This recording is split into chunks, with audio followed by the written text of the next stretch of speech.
Olá, caros amigos. Só deixando um recado bem rápido, peço que você possa deixar o seu like e o seu comentário. Também, ao final desse vídeo, irá aparecer duas sugestões de vídeos para que você possa continuar vendo aqui os causos e lendas no canal Chuva e Pesadelos, relatos de terror ao som de chuva. E é isso, galera. Vamos para os relatos de hoje. Eu me chamo Rafael Oronato da Silva. Nascido e criado nas bandas de Morro do Chapéu, até os meus 15 anos, quando a minha vida virou de cabeça para baixo.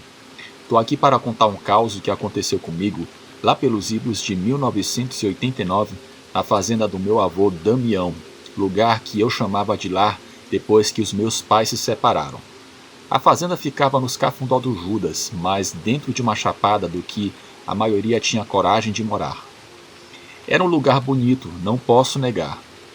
Eu tinha chegado lá com 13 anos, magrelo, assustado e com uma mala de papelão amarrada com barbante. Naquela época eu não tinha muita escolha. Meu pai tinha subido para o lado de São Paulo e a minha mãe andava arrumando trabalho como doméstica em Salvador, sem condição de me levar junto. Foi aí que meu avô Damião abriu as portas da fazenda Boa Esperança e eu fui morar com ele e com a tia Nevinha, irmã mais nova da minha mãe, que nunca casou. A vida na roça era dura, mas tinha seu ritmo. A fazenda Boa Esperança tinha suas histórias. Meu avô contava que aquelas terras já tinham sido de índios bravos antes dos fazendeiros chegarem. Eu não ligava muito para essas conversas de assombração, mas isso foi até a noite em que aconteceu algo que eu nunca esqueci. Era um sábado, e naquele dia estava até fresquinho na região, e eu tinha passado o dia inteiro ajudando o avô a consertar a cerca da porteira principal, aquela que dá caminho até a cidade. Uma porteira antiga, de madeira de aroeira, pesada que só ela, que rangia feito um gemido quando alguém entrava. Depois do jantar, um caldo grosso de mandioca com carne de sol que a tia fazia, caí na cama feito uma pedra. Meu quarto era um puxadinho nos fundos da casa, com uma janelinha que dava vista para a entrada da fazenda, ali na porteira. Dormi no mesmo instante que encostei a cabeça no travesseiro. Não sei dizer que horas eram quando acordei de um supetão. Um barulho diferente veio lá de fora. Um baque forte na porteira, seguido de um rangido que parecia maior que o normal. Primeiro pensei que fosse o seu Duda, vizinho que às vezes chegava tarde da cidade depois de encher a cara no bar, mas algo me dizia que não era gente conhecida. Me levantei devagarzinho e fui até a janela. Tinha um luar claro, desses que deixam tudo azulado, e dava para ver a porteira aberta, balançando com o vento. Mas não tinha ninguém, ou pelo menos foi o que eu achei por um momento. Foi quando escutei um barulho de pata batendo no chão, tipo cavalo, mas não era o pisar certo de um cavalo não. Era mais arrastado, como se tivesse garras raspando a terra, e vinha em círculos rodeando a entrada da fazenda. Eu arregalei os olhos tentando enxergar melhor na escuridão. O som foi ficando mais forte, mais próximo da casa. De repente vi uma luz avermelhada surgir perto da porteira. Não era fogueira, era uma luz que parecia sair do próprio chão, iluminando pouco, mas o suficiente para eu ver o que estava lá fora. Não era bicho. Tinha o porte de um bezerro grande, mas andava nas duas patas traseiras, o corpo todo coberto de pelos escuros, os braços meio atrofiados comparado ao tamanho do corpo, e a cabeça não era de cristão. Parecia um cachorro grande misturado com alguma outra coisa, com orelhas pontudas mas caídas, e um focinho comprido de onde saía uma espécie de fumaça. Ali estava eu pregado no chão do meu quarto, olhando para aquela coisa, bestificado. A criatura continuava andando em círculos na frente da porteira, cada vez mais rápido, enquanto aquela luz avermelhada acompanhava seus movimentos. Um cheiro forte invadiu as minhas narinas, ardido que lembrava enxofre, misturado com um pelo queimado. Tentei me mexer para chamar o vô Damião ou a tia Nevinha, mas eu estava tão impressionado com aquilo que as minhas pernas fraquejaram. Nesse momento, Eu ouvi o galo cantar longe, mesmo faltando horas para o amanhecer. A criatura virou a cabeça para o lado do terreiro, onde ficava o galinheiro. Depois, em um movimento rápido demais para qualquer bicho normal, pulou a cerca lateral e sumiu na escuridão da caatinga. Eu fiquei ali paralisado, não sei por quanto tempo, até que eu consegui me mexer. Corri para a cama e me enfiei debaixo da coberta, tremendo que nem vara verde. Na manhã seguinte, antes do café da manhã, eu fui até a porteira ver se encontrava algum rastro. Nada. Nenhuma pegada, nenhum pelo, nem marca de garra na madeira. A porteira estava fechada como sempre, como se nunca tivesse sido aberta durante a noite. Enquanto voltava para casa, cruzei com tia Nevinha, que levava o balde para o curral. Menino, que cara é essa? Eu contei tudo, mas algo me segurou, e em vez disso eu perguntei: Tia, a senhora acredita em lobisomem? Ela parou e respondeu: Cruz credo, menino, logo cedo com essa conversa. Lobisomem é gente amaldiçoada que vira bicho nas noites de lua cheia ou quaresma. Mas por que tu tá perguntando isso? Nada não, tia, só curiosidade.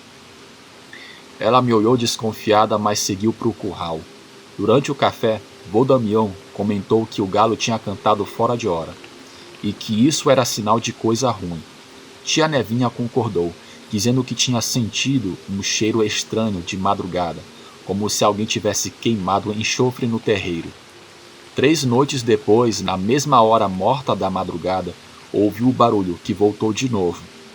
Dessa vez, além do trotar, escutei arranhões na parede externa do meu quarto. Senti um cheiro de enxofre que estava mais forte. Eu criei coragem, e não sei de onde tirei essa coragem. Me levantei e fui até a janela. Lá estava de novo aquela besta, agora bem perto da casa. Mas depois de um tempo, ele correu. O bicho tinha sumido, deixando apenas aquele cheiro forte. No dia seguinte, recebi uma carta da minha mãe. Ela tinha conseguido um trabalho melhor em Salvador e vinha me buscar no final do mês. Mostrei a carta para o vô Damião, que ficou triste, mas entendeu. É melhor para você, meu filho. A cidade tem mais oportunidade que essa roça velha. Bem, passado o tempo, a minha mãe chegou para me buscar. E eu nunca mais tive uma experiência parecida, mas foi algo muito assustador. E eu não sei se aquela coisa aparecia por lá quando eu me fui. Quando eu estava morando com a minha mãe, ela acreditou e disse até que meu avô já tinha visto a mesma criatura na porteira, mas que aquela criatura nunca tentou arrombar a casa. Esse é o meu relato que quero compartilhar. Tenham uma boa noite.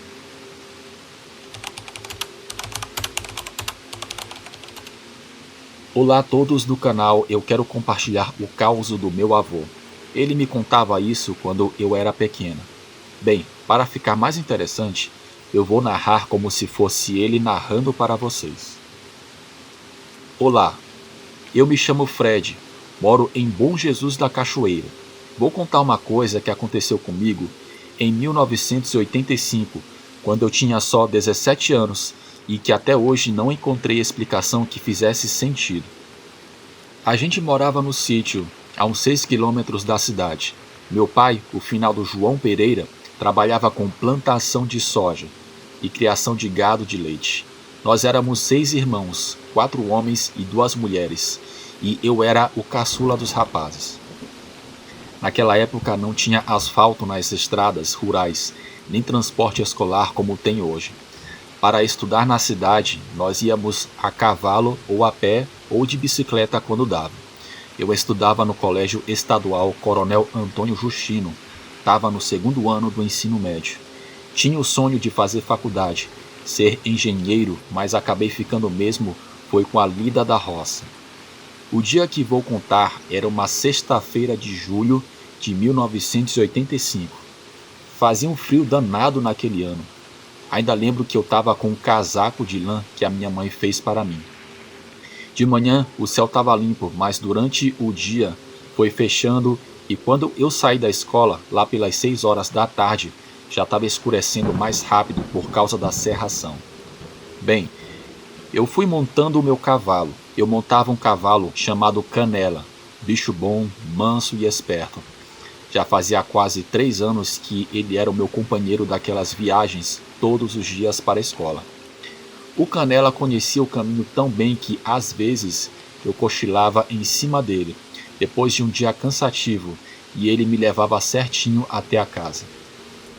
Naquela sexta-feira, eu tinha ficado até mais tarde na escola, porque tinha um trabalho de geografia para apresentar. Saí quase 7 horas da noite, já estava escuro mesmo. A lua estava crescente, dava uma luz fraca quando aparecia por entre as nuvens.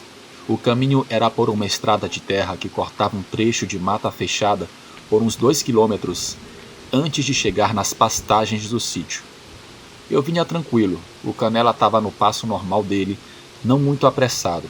Tava um silêncio danado, só se ouvia o barulho das patas do cavalo na terra e de vez em quando alguma coruja ou grilo. Quando a gente entrou na parte mais fechada da mata, percebi que o Canela começou a ficar agitado. Ele era um cavalo calmo, nunca dava trabalho, mas naquela hora começou a bufar e andar mais depressa, como se tivesse se assustado com alguma coisa. Pensei que podia ser onça, que às vezes aparecia por aquelas bandas.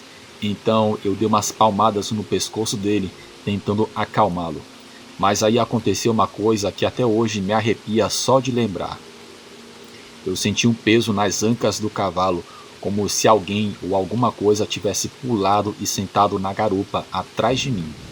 O cavalo empinou e relinchou alto de um jeito que nunca tinha feito. Eu quase caí, mas consegui me segurar nas rédeas.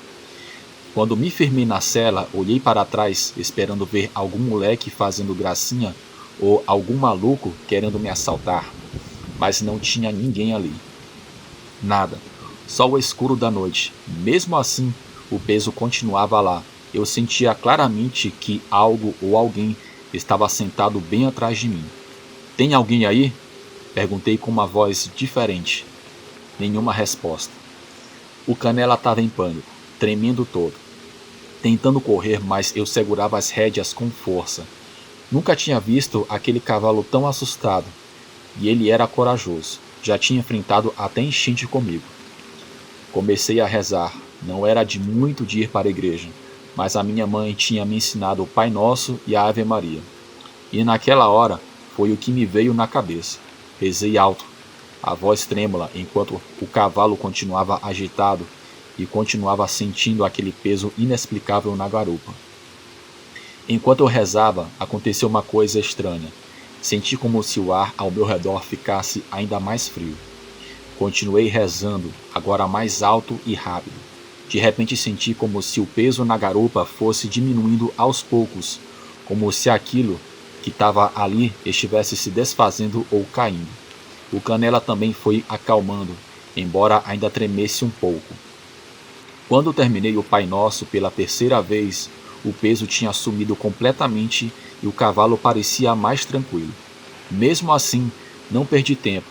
Soltei as rédeas e deixei o Canela correr o mais rápido que podia pelo resto do caminho. Ele conhecia o trajeto e eu só queria chegar em casa logo.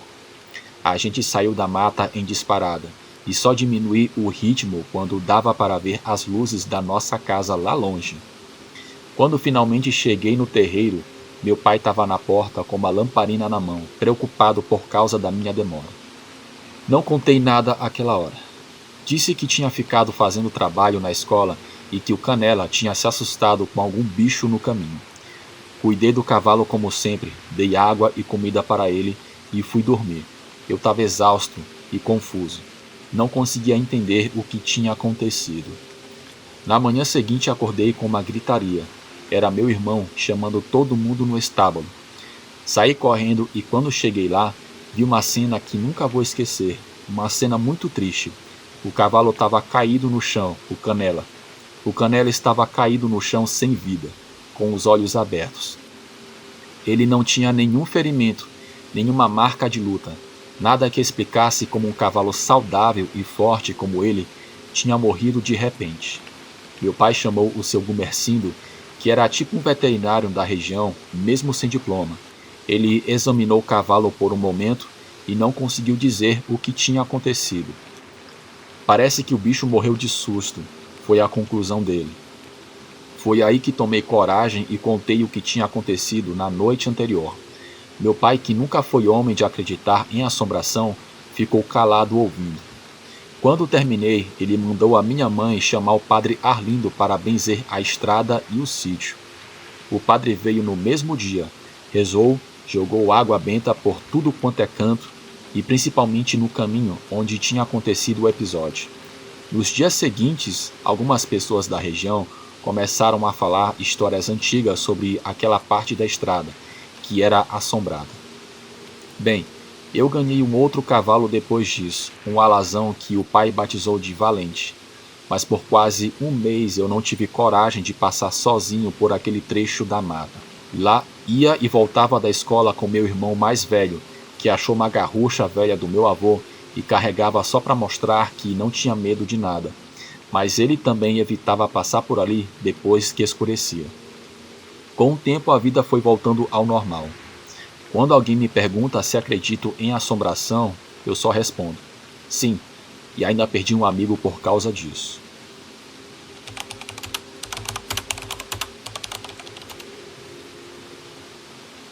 Eu me chamo Josivaldo, moro na cidade de Porto Nacional, no Tocantins. Eu trabalhava como motorista de ônibus desde que saí do exército, lá pelos meus 20 e poucos anos de idade. O povo daqui é bem gente boa, simples, desses que ainda dá bom dia pro vizinho. Moro em um bairrozinho afastado, numa casa simples que construí aos poucos, tijolo por tijolo. Eu dirigia principalmente a linha circular que dava a volta na cidade inteira.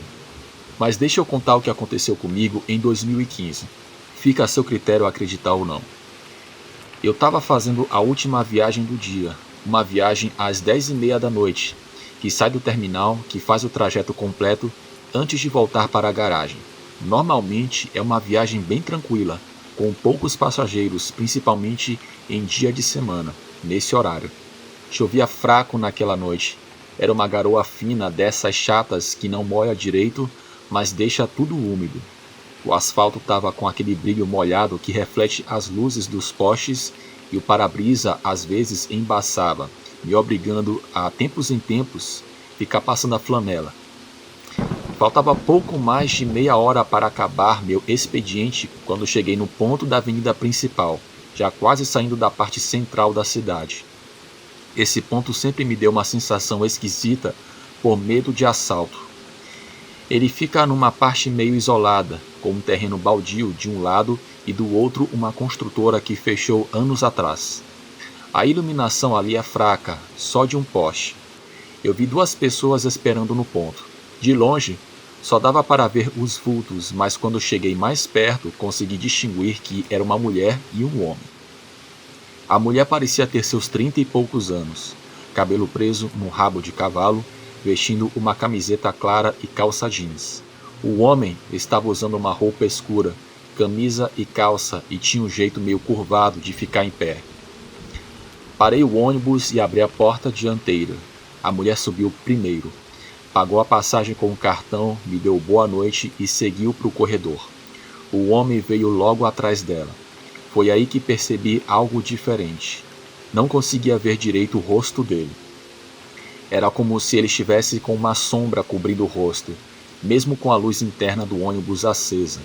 Pensei que pudesse ser o ângulo ou que ele estivesse usando um chapéu, mas não, simplesmente não dava para ver suas feições. Ele não pagou a passagem, o que já foi estranho, mas achei que talvez estivesse junto com a moça e ela pagaria depois. Eu continuei dirigindo, olhando pelo retrovisor de vez em quando. A mulher sentou lá pelo meio do ônibus, mas não consegui mais ver o homem. O ônibus estava quase vazio àquela hora da noite. Só tinha mais uns 3 passageiros espalhados, todos sentados na frente. Mais uns 5 minutos de viagem e parei em outro ponto para descer um senhor. Aproveitei para dar uma olhada mais atenta pelo retrovisor, procurando o homem que tinha subido junto com a mulher. Não vi ninguém.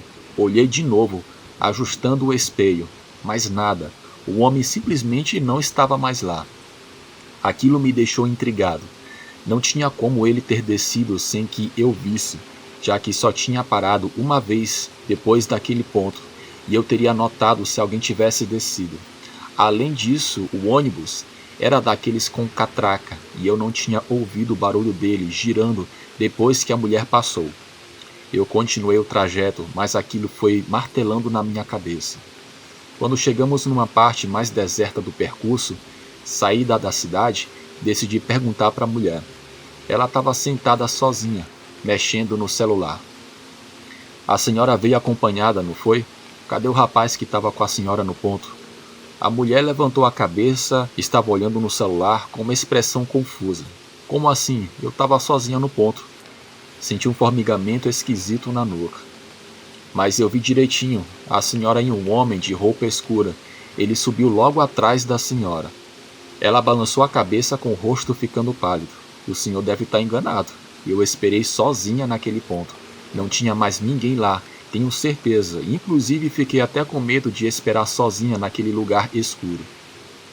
O jeito como ela falou, o olhar dela, dava para perceber que ela não estava mentindo. E foi aí que percebi que tinha algo muito errado acontecendo. A senhora tem certeza? Um homem de roupa escura? Não consegui ver o rosto dele direito. Ela começou a ficar visivelmente incomodada. Moço, o senhor está me assustando. Eu juro por Deus que eu estava sozinha naquele ponto. Não tinha ninguém comigo. Resolvi não insistir mais. A mulher estava ficando nervosa e eu também não estava muito diferente. Continuei dirigindo, mas o clima ficou estranho naquele ônibus. Os outros passageiros foram descendo nos pontos seguintes. A mulher desceu no bairro São José, ainda me olhando de um jeito desconfiado. Logo fiquei sozinho no ônibus, seguindo o trajeto final antes de voltar para a garagem. Foi quando passei de novo pelo ponto da avenida principal, mas agora do lado oposto, completando o circuito, que notei algo no banco de trás pelo retrovisor. Uma forma escura sentada no último banco. Meu primeiro pensamento foi que algum passageiro tinha dormido e continuava lá, mas eu tinha certeza que o ônibus estava vazio. Diminui a velocidade, ainda olhando pelo retrovisor. A forma continuava lá, imóvel. Não dava para distinguir detalhes, só uma silhueta escura no banco do fundão. Considerei parar o ônibus e ir verificar, mas algo dentro de mim dizia que era melhor não fazer isso. Acelerei um pouco, querendo chegar logo na garagem, quando ouvi um barulho de alguém passando pela catraca. Aquele tec-tec inconfundível. O meu corpo inteiro congelou. Olhei para o retrovisor de novo e não vi mais nada no banco de trás. Segundos depois, pelo canto do olho, percebi um movimento no corredor. Alguém ou alguma coisa estava se aproximando da parte da frente do ônibus. Eu não queria olhar, mas meus olhos pareciam ter vontade própria. Pelo retrovisor interno, eu vi uma figura masculina de pé no corredor, vindo na minha direção. Era o homem do ponto de ônibus. Ainda não conseguia ver seu rosto, como se ele estivesse numa zona de sombra permanente. Ele caminhava devagar com passos que não faziam barulho no piso do ônibus. Nunca senti tanto medo na minha vida. Queria pisar fundo no acelerador, mas parecia que meu corpo não respondia direito. Estava a apenas 2 quarteirões da garagem. O resto da viagem até a garagem foi o percurso mais longo da minha vida, mesmo sendo apenas 2 quarteirões. Quando finalmente cheguei, estacionei o ônibus, desliguei tudo e saí correndo de lá. No dia seguinte, não pensei 2 vezes. Pedi as contas e fui embora daquela empresa. O meu chefe até perguntou por que eu queria sair, já que eu trabalhava lá há tanto tempo e nunca havia reclamado de nada. Eu não dei muitas desculpas e muitos detalhes, apenas disse que queria ir embora e pronto. Depois de um tempo passei a trabalhar como motorista de caminhão para uma loja de eletrodomésticos e não precisava trabalhar à noite. Apesar do salário ser menor, aquela experiência que eu tive foi sem dúvidas algo sobrenatural. Bem, esse é o meu relato. Desejo a todos uma ótima noite. Bem, galera, chegamos ao fim de mais um vídeo. Eu peço de novo que você possa deixar o seu like e o seu comentário. É muito importante que você faça isso para que o YouTube entenda que os conteúdos aqui do Chuvas e Pesadelos são de relevância e assim possa ser divulgado para mais pessoas aqui na plataforma. Se você quiser enviar o seu relato, O endereço de e-mail está aqui na descrição desse vídeo.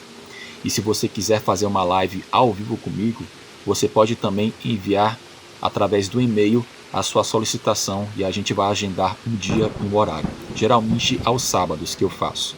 E também recomendo agora que você possa ver o vídeo que está aparecendo como sugestão aqui na sua tela. E também visite o novo canal do Forasteiro Noturno, Causos e Lendas de um Forasteiro. O link está aqui na descrição desse vídeo e no primeiro comentário fixado. Tenham todos uma ótima noite.